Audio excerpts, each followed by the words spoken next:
আমাদের সামনে হাজির করতে না পারলে জনগণকে বিভ্রান্ত করার জন্য তোমাদের এই জনবার্তা পত্রিকার অফিসে তারা ঝরিয়ে দেবো তারা। কাজটা এত সহজ নয় বাবু।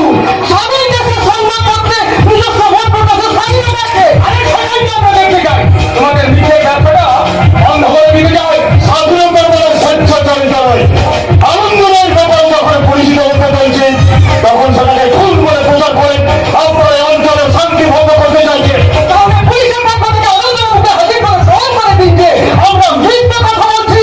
আমরা তো দেশকে চালিয়ে যাচ্ছে, কিন্তু আপনারা মানুষকে খাটিয়ে তুলে তদন্তের কাজে বাধা সৃষ্টি করছে না, বরং সত্যের মুখ বন্ধ করে আপনারাই সন্ত্রাস সৃষ্টি করতে চাইছে। এসব সত্যি রাজকুমার নামে এই অঞ্চলে কেউ কোথাও নেই, এটাই সত্যি কথা। কোথায় সেই রাজকুমার? এগুলি আমাদের সামনে হাজির করো, আমরা তার সাথে কথা বলতে চাই। কোথায় কোথায় সেই রাজকুমার?